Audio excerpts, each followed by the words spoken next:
यहाँ स्क्रीन पे देखिए, कल मैंने एक BTST होल्ड किया था जिसको लगभग 930 132 के आसपास निकाल दिया गया है। 530 का प्रीमियम उस टाइम मतलब 530 पे इसको एग्जीक्यूट किया गया। सो अभी अगर सेंटिमेंट की बात करें तो चारों तरफ मार्केट में नेगेटिविटी ही थी और देखा जाए तो कुछ बैड न्यूज़ भी थी। सो देखो, यूएस ईरान वाली जो लड़ाई है वो तो अब काफ़ी पुरानी हो गई। पहले दिन कुछ दिन बहुत तगड़ा मार्केट नहीं रिएक्ट किया, अब उस पे मार्केट उतना रिएक्ट करता नहीं।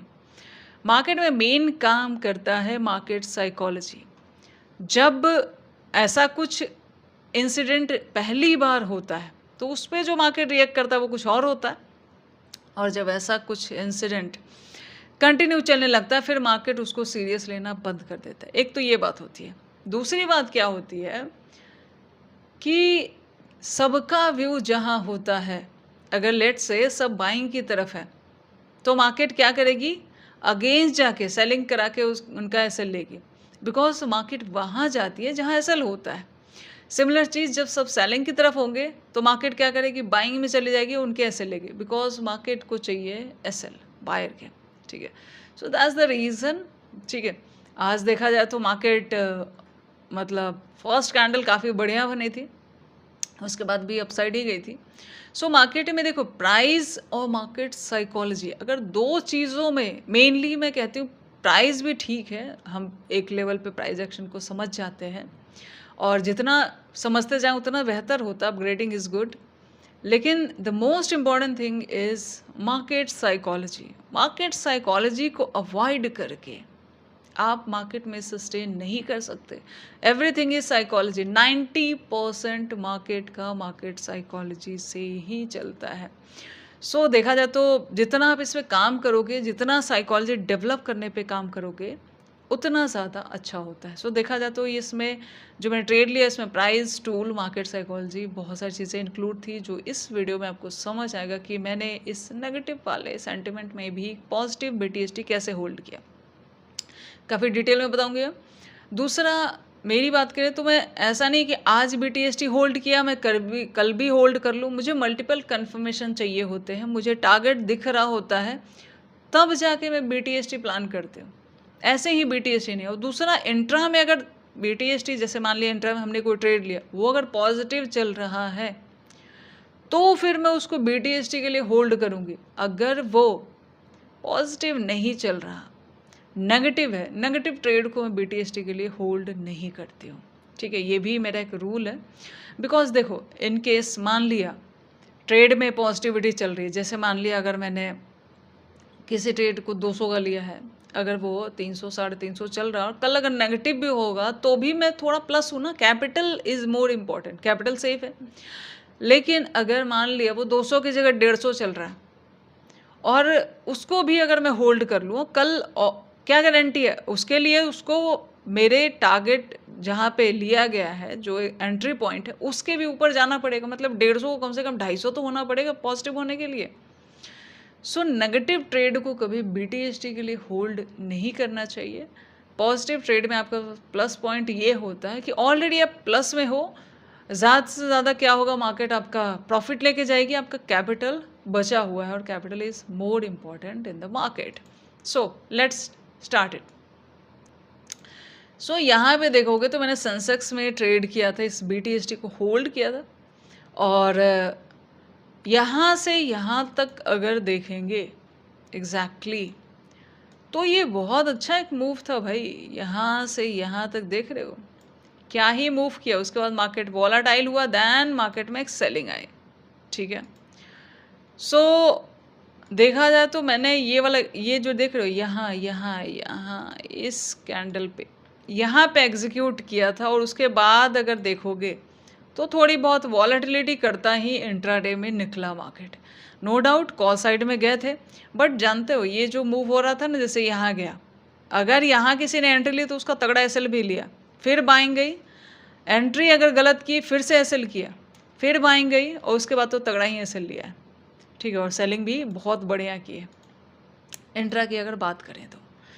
सो एग्जैक्टली क्या होता है, एग्जैक्टली यहाँ पे होता क्या है, देखो थोड़ा सा मार्केट को चार्ट में समझाती हूँ, क्योंकि मैं जैसे एनालाइज करती हूँ, मैं वही चीज़ है जो मुझे दिखता है। देखो मार्केट का एनालिसिस जब एक तो होता है कि हम लाइव मार्केट में जब ट्रेड ले रहे होते हैं, उससे पहले थोड़ा सा हम एनालाइज करते हैं कि एग्जैक्टली क्या चल रहा है, मार्केट में भी क्या हो सकता है, ठीक है।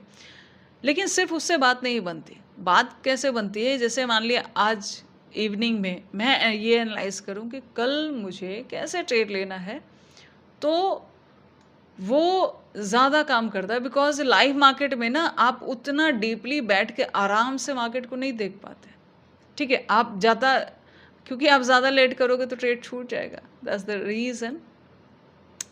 सो यहाँ पे देखेंगे तो मार्केट एक बहुत अच्छा सेल ऑफ में आ रहा था, उसके बाद एक रेंज से मार्केट रुकता है एंड देन एक बाइंग आती है, ठीक है। ये वाले सेलर अपना प्रॉफिट निकाल चुके। अब ये जो बाइंग आती है उसके बाद फिर से एक कुछ रैंडम सेलर मार्केट को गिराते हैं। अब जो चल रहा है इस जोन में चल रहा है, ठीक है। इतना समझ में आया। प्रीवियसली सेलर हट चुके हैं। अब प्रीवियसली सेलर हट चुके हैं मतलब अब नए सेलर को अगर मार्केट को ज़्यादा गिराना है दैन क्वांटिटी ज़्यादा लगानी पड़ेगी। सो यहाँ पे देखेंगे तो अब सेलर यहाँ से एक्टिव होते हैं, लेकिन बायर भी कम नहीं है। इस जोन से उठा के देखो इस हाइट तक लेके गए। उसके बाद फिर से सेलर यहाँ सेलर एक्टिव होता है, दैन मार्केट को यहाँ तक गिरा के लाते हैं। फिर इस दिन कुछ खास नहीं, इट्स मंडे, ऐसे ही रहता है। उसके बाद फिर से यहाँ आते हैं और दैन एक रैली करते हैं, ठीक है। अब इसको थोड़ा सा और बढ़िया से एनालाइज करते हैं। मार्केट एक डिमांड जोन क्रिएट करता है, यहाँ पे देखोगे, ठीक है। ये एक डिमांड जोन मार्केट ने यहाँ पे क्रिएट किया। कैसे? इस जोन से एक अच्छी खासी बाइंग आई, बायर काफ़ी बढ़िया मार्केट को पुश करके ऊपर लेके गए थे। So it's a demand zone. अब मार्केट क्या करता है इस जोन पे, ये यहाँ वाला ट्रेड में मैंने आपको बताया था कि मैंने यहाँ पे इस ट्रेड को नहीं किया था। सिंपल लॉजिक था, ये साइकोलॉजी से, psychology is everything, I will tell you. So इसमें अगर इस व्यू से मैं इस ट्रेड को लूँ तो कभी कभी ऐसा करेगा कि मार्केट, लेकिन बहुत कम, रेयर चांसेस होते हैं। अदरवाइज ऐसा नहीं है, ऐसा भी कर सकता है, लेकिन ज़्यादातर चांसेस ये होते कि मार्केट यहाँ पे क्या करेगा, थोड़ी सी बाइंग कराएगा, सबको एसएल हिट कराएगा। मार्केट कहीं भी आसानी से नहीं जाती है।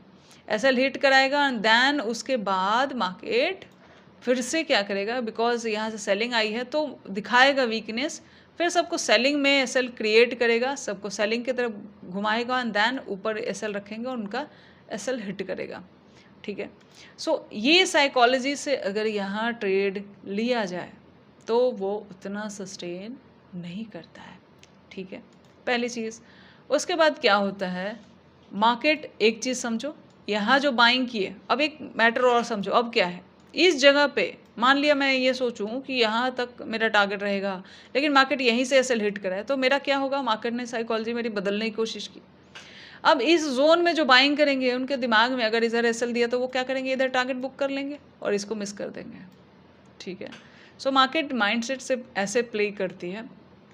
एक तो ये बात हो गई। सो यहाँ बायर, ज़्यादातर बायर इस ट्रेड को इतना होल्ड करके नहीं लाएंगे, ठीक है। कुछ लोग लाएंगे भाई, ज़रूर लाएंगे, लेकिन ये जो ट्रैप हुआ यहाँ पे, उसकी वजह से यहाँ पे कुछ तो होंगे जो बाइंग इतना होल्ड नहीं करेंगे, पहली चीज़। उसके बाद देखो क्या होता है, ये एक डिमांड जोन था, ठीक है। अब इस जो एक सपोर्ट भी कह सकते हैं, बिकॉज मार्केट यहाँ से ऊपर गई, ठीक है। जब मार्केट यहाँ से पहली बार आती है, मार्केट क्या करती है, इसको टेस्ट करती है, ठीक है। उसके बाद दूसरी बार आती है, इस एरिया को टेस्ट करती है। जब किसी लेवल को मार्केट मल्टीपल टाइम टेस्ट करती है, अगर नहीं तोड़ पाती है तो वो अपना डायरेक्शन बदल लेती है। तीसरी बार भी टेस्ट करती है, कभी कभी 2 बार में भी निकल जाती है, लेकिन यहाँ 3 बार टेस्ट किया गया और उसके बाद ही रैली की गई, बिकॉज इस जोन को मार्केट नहीं तोड़ पाया। अगर इसमें जानते हो सेल ऑफ, जैसे यहाँ छोटे मोटे टारगेट तो मार्केट ने दिए हैं, ऐसा नहीं कि नहीं दिए हैं, बट और ज़्यादा सेलिंग के लिए ना इसके नीचे मार्केट का आना यहाँ पे ज़रूरी था, ठीक है। सो ये बात होती है यहाँ पे। सो यहाँ पे फर्स्टली तो ये मैटर रहा, ठीक है, कि ये रीज़न था।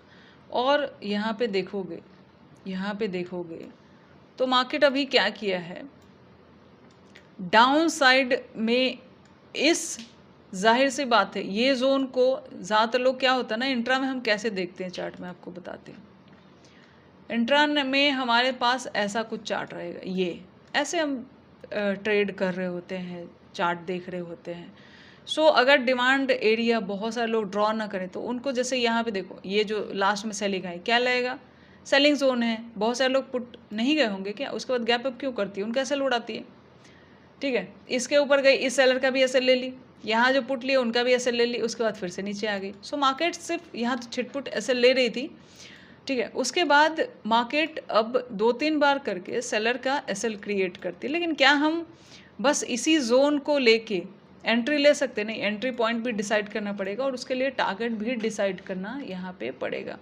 सो हम ये देखते हैं यहाँ पे कि एक ये सेलिंग जोन है, मार्केट के जो एसएल है वो कहाँ कहाँ है। पहला यहाँ पे इस जो मैं ड्रॉ कर रही हूँ, यहाँ पे सेलर एक्टिव हुए हैं, यहाँ पे सेलर एक्टिव हुए हैं, ठीक है, और कुछ सेलर यहाँ पे एक्टिव हुए हैं, ये 3 जोन है। सो मार्केट अगर अप साइड जाता है इधर से, देन उसका टारगेट इसका एसएल, इसका एसएल, इसका एसएल, ठीक है। और देखा जाए तो यहाँ तक मार्केट लास्ट गया, ठीक है।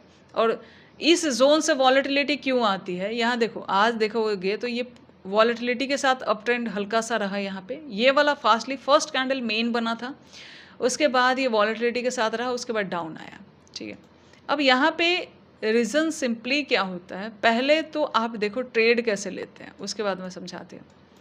इसका मतलब अब एंट्री कहाँ पे लेंगे और कैसे, कहाँ से, हम यहीं से बाइंग स्टार्ट कर दें क्या, यहीं से नहीं। क्या होता है जब इस यहाँ से बाइंग आती है तो ऐसा भी हो सकता है ना, चांसेस हैं। सो मैंने आपको एक टूल पहले भी बताया था, यू कैन यूज़ फिबोनाची से अगर इसको ड्रॉ करोगे तो यहाँ पे देखोगे कि मार्केट ये 0.5 वाला जो जोन है इसके ऊपर निकलता है, दैन ये 0.5 और 0.3 के जोन में ही मार्केट सस्टेन कर रहा है, it's a golden zone for buyer. और यहाँ पे अभी इस लेवल को, ये जो लेवल देख रहे हो 0.3 वाला, इसके जस्ट नीचे एसएल प्लान होता है, दैन टारगेट बड़ा था, एसएल छोटा था, टारगेट बड़ा था। सो फिर भी इसमें एसएल स्ट्रिक्टली होल्ड किया गया कि एसएल इसको कैसे मतलब अगर ये तोड़ता है दैन एसएल दे सकते हैं। और उसके बाद ये जो जोन है, नॉर्मली मैं आपको कहती हूँ कि 945 के बाद ही ट्रेड करो, और देखा जाए तो ये फर्स्ट कैंडल बहुत फास्टली बनी थी, अगर बीडीएसटी नहीं होता तो ये नहीं उतना मूव मिल पाता। और देखा जाए तो ये जो कैंडल थी यहाँ पे, इस कैंडल तक कितना फास्टली यहाँ से यहाँ एक बहुत बढ़िया ट्रेंड देखने को हमें यहाँ पे मिला। उसके बाद क्या होता है, टारगेट के पास, मतलब कुछ लोग देख रहे हो यहाँ पे बुकिंग किए, कुछ यहाँ पे बुकिंग किए, ठीक है। ये 3-4 कैंडल में समझ में आ गया था कि वॉलेटिलिटी हो सकती है। सो उसके बाद मैंने इतना मतलब उसके बाद देखा जाए तो वॉलेटाइल ही रहा था। सो यहाँ पे देखो हर जगह पे क्या हो रहा है, हर जगह पे क्या हो रहा है, एसएल हंटिंग के साथ हल्की सेलिंग, मतलब प्रॉफिट बुकिंग हो रही है। और उसके बाद क्या होता है, ये जो सेलिंग देख रहे हो, या तो मार्केट सेलिंग में आती है, बिकॉज अप ट्रेंड जाने के लिए ना इसके ऊपर मार्केट को सस्टेन करना पड़ेगा, दैन फिर ट्रेंड चेंज होगा। जब तक प्राइस बनता नहीं है तब तक हमें कन्फर्मेशन नहीं होगी, और हम बिना कन्फर्मेशन के अगर ट्रेड में चले जाते हैं तो उसका रिजल्ट सामने है, आप देख रहे हो। ग्रीड सबसे बड़ा दुश्मन है हमारा, दूसरों से ज़्यादा।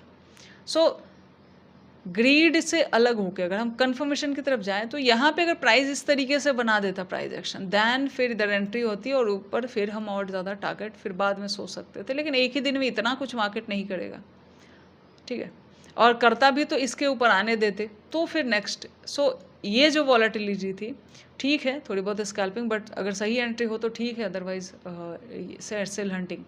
सो ऐसे डेज में मार्केट क्या करती है, या तो जैसे सेलिंग जोन आ गया सेलिंग कर लेगी, या इधर वॉलेटिलिटी कर देगी।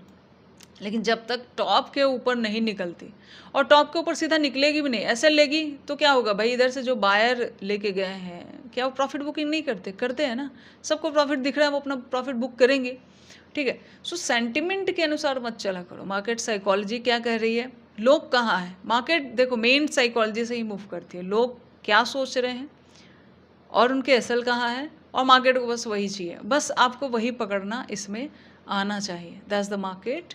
और उसके बाद देखा जाए तो बहुत खतरनाक ये सेलिंग किया इसने, बहुत खतरनाक सेलिंग किया, तगड़ी सेलिंग यहाँ से यहाँ देखने को मिली। मतलब फर्स्ट कैंडल ये जो बेस देख रहे यहाँ तक मार्केट आ गई थी।